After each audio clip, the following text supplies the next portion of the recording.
नमस्कार जी, स्वागत है आप सभी का। अभिनंदन, राम राम, जय श्री कृष्णा, राधे राधे। कैसे हैं आप सभी? चलिए, हमने बात की थी फर्स्ट ग्रेड स्कूल व्याख्याता के परिप्रेक्ष्य में और उस संदर्भ में बात कर रहे थे हमने कल अंतिम क्लास ली थी आपकी और उसमें बात करे थे जालोर के चौहान राजवंश के परिप्रेक्ष्य में। क्या ये बात क्लियर हो गई? चलिए, आज हम बात करते हैं मेरे प्यारे साथियों एक ऐसे मुद्दे पर जिसके बारे में अक्सर सवाल आपके एग्जाम में पूछे जाते हैं। टॉपिक है मेवाड़ और दिल्ली सल्तनत। बिल्कुल सही सुना आप लोगों ने कि जो हमारी दिल्ली सल्तनत रही है उसके साथ हमारे मेवाड़ राज्य के रिलेशंस जो है वह कैसे रहे हैं। तो पहला ही टॉपिक बड़ा गजब का है, मेवाड़ व दिल्ली सल्तनत। ठीक है, चलिए, बहुत बढ़िया, बहुत अभिनंदन और बहुत ज़बरदस्त सवाल है। क्लास अच्छी लगे तो इसे अपने प्यारे साथियों के साथ शेयर जरूर करिएगा। देखिए, इसमें कोई दो राय नहीं है कि हमारे मेवाड़ का इतिहास एक ऐसा इतिहास है जिसे हम स्वतंत्रता के प्रेमी इतिहास के तौर पर जानते हैं। यहाँ के राजाओं ने अपनी स्वतंत्रता की रक्षा के लिए अपने प्राणों तक त्यागना बहुत अच्छा समझा था। यह यहाँ की आन बान शान में शामिल होता है। मेवाड़ में मूल रूप से गुहिलों का शासन था। गुहिल के बाद सिसोदिया यहाँ पर शासन करते हैं। ये बात थोड़ा सा समझिए। संस्थापक गुहिल था। गुजरात के शासक शीला द्वितीय का पुत्र था। उसके बाद अगला महत्वपूर्ण राजा बप्पा रावल हुआ जो यहाँ का संस्थापक था, वास्तविक संस्थापक के तौर पर जाना जाता है। लेकिन चूंकि दिल्ली सल्तनत की स्थापना 1206 में होती है और उधर 1213 ईस्वी में एक शासक बनता है, नाम आता है जैत्र सिंह। बताओ भाई, क्या नाम गद्दी पर बैठा? याद रखिएगा, जैत्र सिंह। बहुत अच्छे से कुछ बातों को समझने की कोशिश करिए। 1213 में गद्दी पर बैठा और 1250 ईस्वी तक यह गद्दी पर रहा। क्या ये बात क्लियर हो गई? 1250 से 1213 ईस्वी। कहा जाता है कि इतिहासकार हुए हैं डॉक्टर दशरथ शर्मा, उन्होंने जैत्र सिंह के शासनकाल को मध्यकालीन मेवाड़ के इतिहास का स्वर्ण काल कहा है। इनके इतिहास की शुरुआत होती है 1227 ईस्वी से। कब की बात आता है? जब 1227 ईस्वी में 1227 ईस्वी में एक युद्ध लड़ा गया और उस युद्ध को कहते हैं भूताला का युद्ध। बताओ क्या कहते हैं सर? याद रखना जी, भूताला का युद्ध कहा जाता है। इस युद्ध में हमारे राजा जैत्र सिंह के द्वारा एक मुस्लिम आक्रमणकारी था, नाम था इल्तुतमिश। इस इल्तुतमिश को पराजित किया जाता है। तो ये भूताला के युद्ध जो 1227 में हुआ था, इसमें जैत्र सिंह जीत गए और इल्तुतमिश हार गए। भूताला के युद्ध का वर्णन जय सिंह सूरी ने अपनी किताब हम्मीर मदमर्दन में किया है। इसका वर्णन किसने किया है? तो वर्णन मिलता है साहब, याद रखना, जय सिंह सूरी की पुस्तक हुई है, नाम है हमीर मद मर्दन। इस किताब में हमें यह जानकारी देखने को मिलती है। तो 1227 ईस्वी के भूताला के युद्ध में जय सिंह सूरी ने इसकी जानकारी दी है हमीर मदमर्दन नाम की किताब। क्लियर हो गई? जैत्र सिंह ने इल्तुतमिश को हराया था। जैत्र सिंह, अब जैसे ही भाई साहब इल्तुतमिश हारा तो दिल्ली का अगला शासक सोचे जी मैं भी चलूं, मैं भी आक्रमण करूंगा और मैं भी हार करके आऊंगा। मजो आता है मेवाड़ के महान राजाओं से हारने का। तो 1248 ईस्वी में एक शासक था, नाम था नासिरुद्दीन महमूद, उसे पराजित कर दिया जाता है। तो जैत्र सिंह के द्वारा ही 1248 ईस्वी में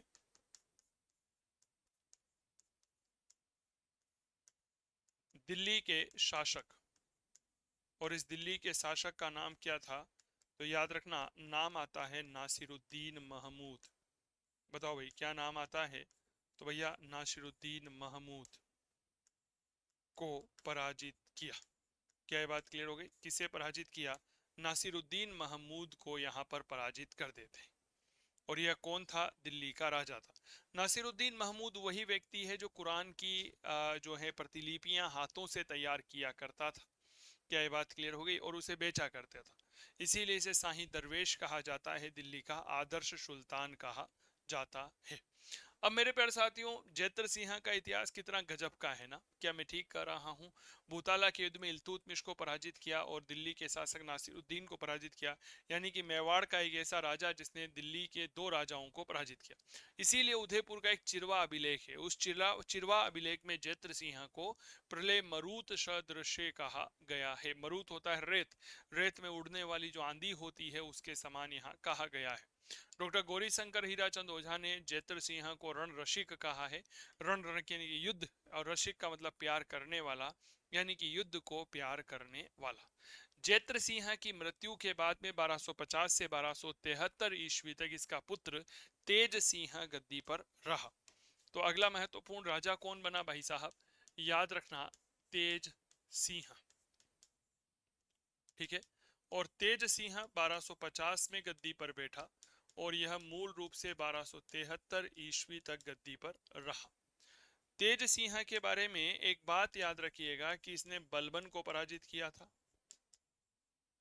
किसको पराजित किया, तो भैया याद रखना, बलबन को पराजित किया, और बलबन को पराजित करके एक उपाधि धारण करी।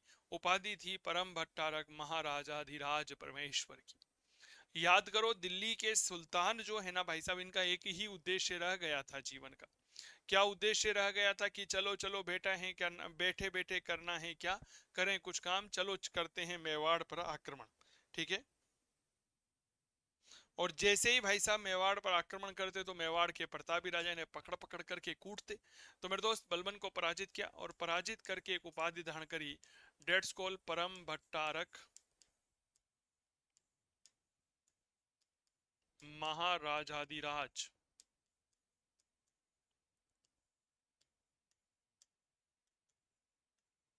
परमेश्वर की।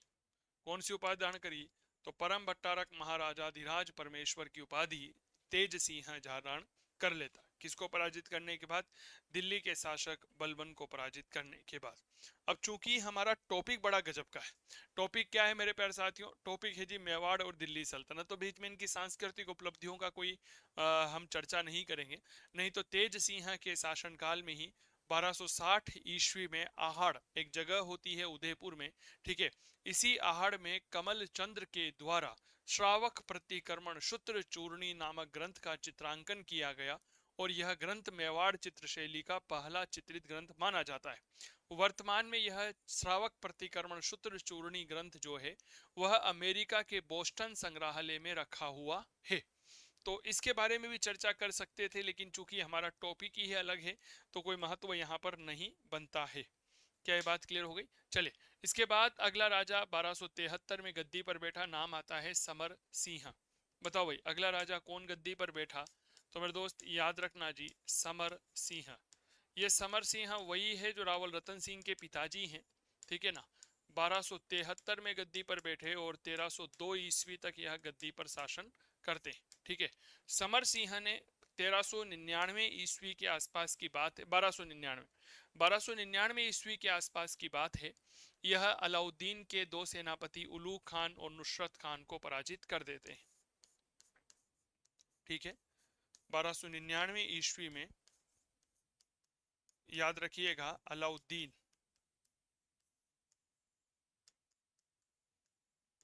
खिलजी के दो सेनापतियों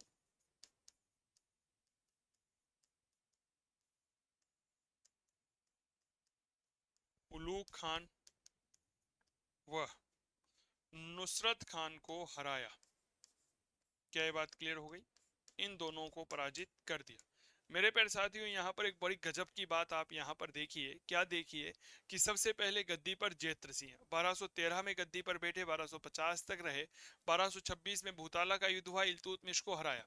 भूताला के युद्ध की जानकारी जय सिंह सूरी अभी थोड़ी देर पहले चर्चा की थी, इनकी किताब है हमीर मद मर्दन, इसमें जानकारी मिलती है। इसी जैत्र सिंह के द्वारा 1248 में दिल्ली के शासक नासिरुद्दीन महमूद को हराया गया। इनके बाद गद्दी पर बैठे इनके पुत्र तेज सिंह 1250 से 1273, इन्होंने दिल्ली के शासक बलबन को हराया। क्या ये बात क्लियर हो गई, और बलबन को हरा करके परम भट्टारक महाराजाधिराज परमेश्वर की उपाधि को यह धारण कर लेते हैं। क्लियर। इसके बाद समर सिंह 1273 से 1302, सर 1299 में अलाउद्दीन खिलजी के दो सेनापतियों उलूग खान और नुसरत खान को हराया। क्या ये बात क्लियर हो गई, हाँ या ना का जवाब जरूर साझा करिएगा। क्लियर हो गई, चलिए बहुत बढ़िया। अब आइए हम आप लोगों को कुछ ऐसी बातें बताते हैं जो आपकी परीक्षा के दृष्टिकोण से बड़ा उपयोगी है और बड़ी महत्वपूर्ण है। सर एक ऐसा राजा जिसका इतिहास अपना अलग ही अद्भुत इतिहास रखता है, नाम आता है रावल रतन सिंह का इतिहास। ठीक है, क्या नाम आता है जी? रावल रतन सिंह। रावल रतन सिंह के बारे में याद रखिएगा, 1302 में गद्दी पर बैठा और मूल रूप से 1303 ईस्वी तक शासन करता है। सबसे पहले ये बात याद रखिएगा जी, यह रावल शाखा का अंतिम शासक है। कौन सी शाखा? रावल शाखा का अंतिम शासक। ठीक है, देखो रावल शाखा और राणा शाखा मूल रूप से दो भाग हो जाते हैं, और रावल शाखा किसकी थी? तो याद रखिएगा, गुहिल वंश की। ठीक है ना, गुहिल वंश की रावल शाखा। मामला क्या है, थोड़ा सा ये समझिए कि गुहिल वंश में एक शासक हुआ है जिसका नाम आता है रणसिंह, या हम उसे ही कर्ण सिंह कहते हैं। उसके समय गुहिल वंश दो भागों में बढ़ जाता है, एक नाम आता है रावल शाखा और एक आता है राणा शाखा। क्या ये बात क्लियर हो गई क्या? शेम सिंह ने रावल शाखा की और मेरे दोस्त राहाप जो है उसने राणा शाखा का नेतृत्व किया था। अब इसी के समय, रावल रतन सिंह के समय, मेरे प्यारे साथियों याद रखिएगा, 28 जनवरी सन 1303 को अलाउद्दीन खिलजी ने चित्तौड़ पर आक्रमण किया। कहां पर आक्रमण किया? चित्तौड़ पर आक्रमण किया। लगभग 8 महीने के घेरे के उपरांत 26 अगस्त सन 1303 ईस्वी को अलाउद्दीन खिलजी जो है वह चित्तौड़ को जीत लेता है। अरे बताओ, क्या ये बात क्लियर हो गई? चित्तौड़ जीत लेता है। अब जब हम इस अलाउद्दीन खिलजी के आक्रमण की चर्चा करते हैं तो कुछ व्यक्तियों का नाम आता है। सबसे पहले एक नाम लिखना चाहूंगा मेरे दोस्त, याद रखिएगा, डेट्स कॉल्ड रावल रतन सिंह। बताओ, क्या ये बात क्लियर हो गई? रतन सिंह के बाद में अगर हम थोड़ा सा बात करते हैं तो एक नाम लिखना चाहूंगा, सिंहल द्वीप। सिंहल द्वीप जो है इसमें राजा हुआ करते थे गंधर्व सेन। गंधर्व सेन के पुत्री थी, नाम थी पद्मिनी। पद्मिनी के पास था हीरामन तोता। रावल रतन सिंह की एक रानी का नाम लिखना चाहूंगा, नागमती। ठीक है, एक लिखना चाहूंगा राघव चेतन, एक लिखना चाहूंगा अलाउद्दीन खिलजी, एक लिखना चाहूंगा गोरा और बादल। बताओ भाई, क्या ये बात क्लियर हो गई? फिर हम लिखेंगे खिजर खान। अरे बताओ, क्या ये बात क्लियर हो गई? क्या लिखेंगे भाई साहब? खिजर खान हम यहाँ पर नाम लिखते। तो बहुत अच्छे से कुछ बातों को समझिएगा, हम इतिहास में जानने की कोशिश कर रहे हैं पद्मिनी की कहानी। पद्मिनी की कहानी सबसे पहले 1540 ईस्वी में मलिक मोहम्मद जायसी ने अपनी किताब पद्मावत में लिखी है। यह बात थोड़ा सा समझिएगा। यानी कि अलाउद्दीन खिलजी के चित्तौड़ आक्रमण के लगभग लगभग ज्यादा भी नहीं तो 240 सालों के बाद में यह कहानी लिखी गई है। ठीक है, तो आइए कुछ बात आप लोगों के साथ में करते हैं। देखो, कहानी की शुरुआत होती है चित्तौड़ से। चित्तौड़ में रावल शाखा यानी कि गुहिल वंश का एक शासक था, नाम था रतन सिंह। बड़े गजब तरीके से शासन कर रहे थे, बहुत बहादुर थे, वीर थे, प्रतापी थे, गौरवशाली थे और अपनी परंपरा के महान राजा थे। ठीक है, अब चित्तौड़ से सैकड़ों मील दूर एक राज्य हुआ करता था, सिंहल द्वीप। इतिहास में इस सिंहल द्वीप की तुलना श्रीलंका से की जाती है और इसे मोतियों का देश कहा जाता है। यहाँ का राजा था गंधर्व सेन और गंधर्व सेन के एक बहुत सुंदर पुत्री थी, नाम था पद्मिनी। ठीक है, अब इस पद्मिनी के पास एक सुंदर सा तोता था, नाम था हीरामन तोता, और ये हीरामन तोता बोलने वाला था। अब एक समय की बात रही, यह हीरामन तोता जो है उड़ करके चला आया चित्तौड़। ठीक है, किस्मत देखिए भाई साहब तोते की, कहाँ आ गया? चित्तौड़। चित्तौड़ में वीर कर्तव्य निष्ठ राजा रावल रतन सिंह शासन कर रहे थे और उनकी एक पत्नी थी नागमती। नागमती के सामने आकर के यह हीरामन तोता पद्मिनी की तारीफ करता है। इस तारीफ को सुन लेते हैं हमारे रावल रतन सिंह जी। भाई साहब मजो आई क्यों, इतने सुंदर राजकुमारी है गंधर्व सेन की, और इतिहास में क्या कहा जाता है कि जब पानी पीती थी तो गले में से दिखता था। यह उपमा सही नहीं है, इसीलिए मैंने पद्मिनी की उपमा में एक नया शब्द जोड़ा है कि इतनी सुंदर थी जितनी सुंदर चांद की चांदनी होती है। मैं माता पद्मिनी को कोटि कोटि वंदन करता हूँ। मेरे दोस्त, जैसे ही रानी पद्मिनी या राजकुमारी पद्मिनी की कहानी राघव हमारे रावल रतन सिंह जी ने सुनी, उन्होंने सोचा यार इनसे तो मैं शादी करूंगा। तो वह एक योगी का वेश लेकर के गंधर्व सेन के महल के बाहर चले जाते हैं, यानी कि सिंहल द्वीप चले जाते हैं और वहां पर करने लगते हैं तपस्या।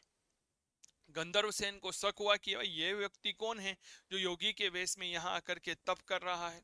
सैनिकों को भेजा कि जाओ भाई पता लगाओ और यह कौन है। तो पता लगाया गया तो पता चला कि यह कोई और नहीं, चित्तौड़ के महान यशस्वी प्रतापी कर्तव्यनिष्ठ वीर और मतलब गजब के राजा हैं, नाम है रतन सिंह।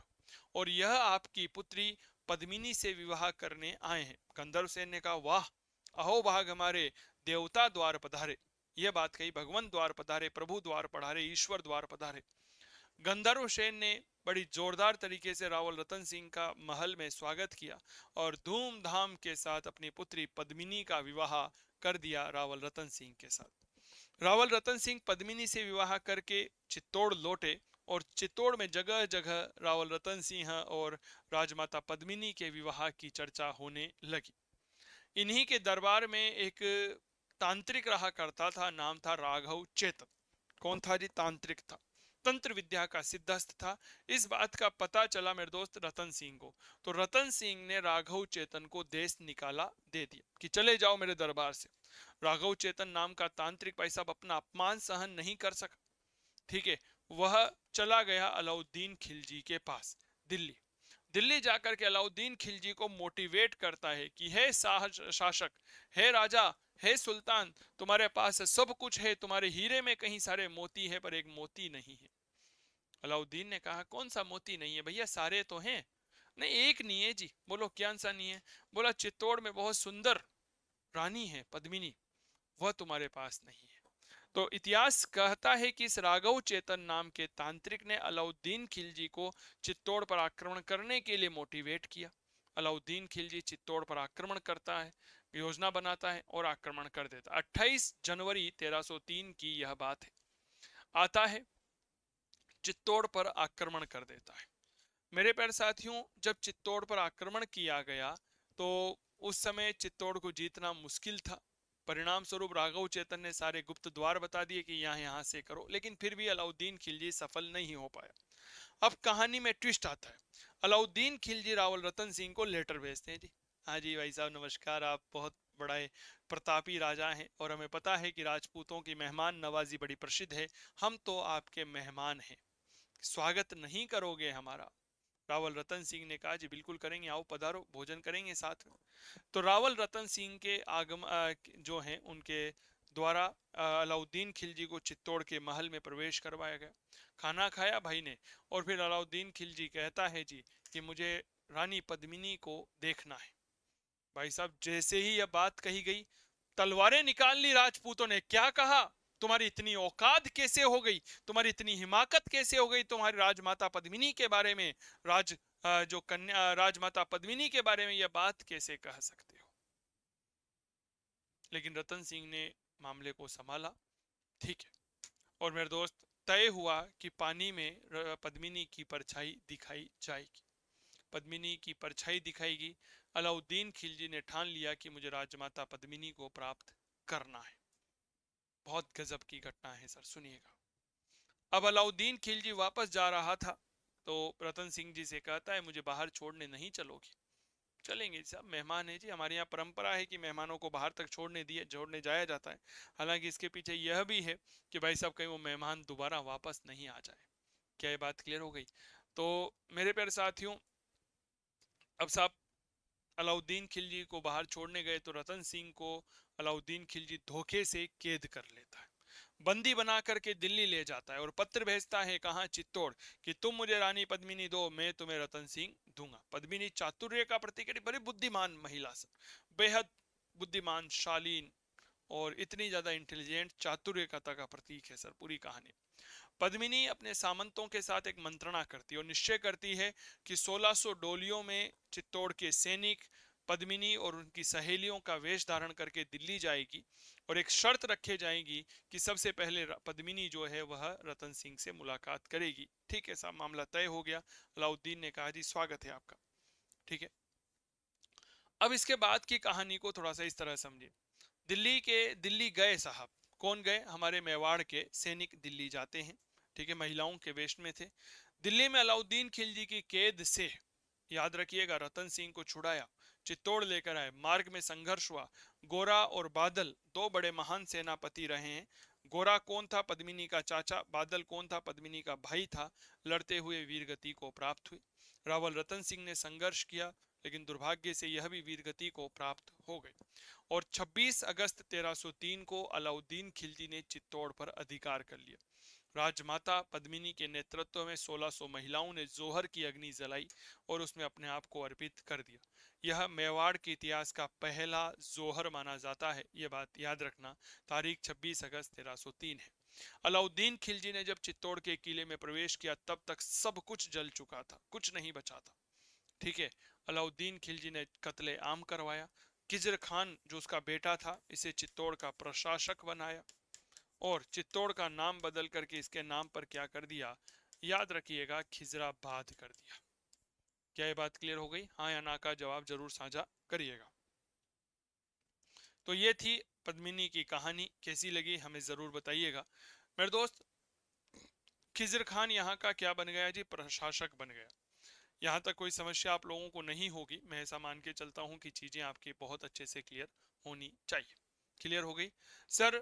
1312 ईस्वी की बात है। अलाउद्दीन खिलजी भाई साहब बीमार पड़ जाता है, ठीक है ना। और जैसे अलाउद्दीन खिलजी बीमार पड़ा तो दिल्ली चला गया खिजर खान। अब प्रश्न आया, मेवाड़ को कौन संभालेगा? तो मेवाड़ की जिम्मेदारी दी गई मालदेव सोनगरा को, जिसे हम इतिहास में क्या कहते हैं? मालदेव मुच्छाला भी कहते हैं। क्या कहते हैं भाई साहब? याद रखना, मालदेव मुच्छाला भी कहते हैं। इसे नैतिक जिम्मेदारी दी गई और फिर बाद में इसकी मृत्यु के बाद जय सिंह सोनगरा के पास में यह जिम्मेदारी आ गई, जिसे हम जैसा सोनगरा कहते हैं। ठीक है। इस जैसा सोनगरा को 1326 ईस्वी में हरा दिया जाता है। किसके द्वारा? तो याद रखना, सिसोदा का एक जागीरदार था, अली सिंह। ठीक है। इस अरी सिंह का एक पुत्र था और उस पुत्र का नाम होता है हमीर। ठीक है। हमीर हरा देता है और यह हमीर चित्तौड़ को जीत लेता है। चित्तौड़ को जीत लेता है, चूंकि सिसोदा का रहने वाला था, इसीलिए हमीर ने मेवाड़ की इतिहास में सिसोदिया वंश की स्थापना करी। यही हमीर है जो मेवाड़ के इतिहास में राणा शाखा का संस्थापक होता है। क्या ये बात क्लियर हो गई? तो ये थी हमारे मेवाड़ के इतिहास में एक बहुत गजब की घटना जो आप लोगों के लिए उपयोगी है। तो अब अगला राजा जो गद्दी पर बैठा उसका नाम क्या होता है? सर याद रखना जी, राणा हम्मीर। राणा हम्मीर जो है मूल रूप से 1326 में गद्दी पर बैठा और 1364 ईस्वी तक गद्दी पर रहा। ठीक है। राणा हम्मीर के बारे में महत्वपूर्ण बात जो आप लोगों को याद रखनी है वह क्या रखनी है कि भैया यह राणा शाखा का संस्थापक है। राणा शाखा व सिसोदिया वंश का संस्थापक। बताओ भाई कौन से वंश का संस्थापक है? तो मेरे दोस्त याद रखिएगा, सिसोदिया वंश का संस्थापक है। क्योंकि इसने मेवाड़ को विषम परिस्थितियों से निकाला था, इसीलिए इसे क्या कहा जाता है जी? इसे कहा जाता है विषम घाटी पंचानन। बताओ क्लियर हो गई? इसे क्या कहा जाता है? इसे कहा जाता है जी मेवाड़ का उद्धारक। बताओ भाई क्या कहा जाता है जी? मेवाड़ का उद्धारक कहा जाता है। क्लियर हो गई? वीर राजा इसे कहा गया है, हिंदू राजा भी कहा जाता है। इसके समय की केवल एक महत्वपूर्ण घटना यह है कि हमीर देव है हमारे राणा हमीर, इन्होंने 1336 ईस्वी का एक युद्ध हुआ और इस युद्ध का नाम आता है सिंगोली का युद्ध। कौन सा युद्ध आता है जी? The battle of Singoli. इस सिंगोली के युद्ध में मोहम्मद बिन तुगलक को यह हरा देता है और कौन जीत जाता है? हमीर जीत जाता है। बस दिल्ली सल्तनत के साथ यही संबंध है। तो हमने मेवाड़ के इतिहास में दिल्ली सल्तनत के साथ संबंधों को देखा कि अमीर ने 1336 के सिंगोली के युद्ध में और दिल्ली के शासक मोहम्मद बिन तुगलक को हरा दिया था। बताओ भाई क्या ये बात क्लियर हो गई?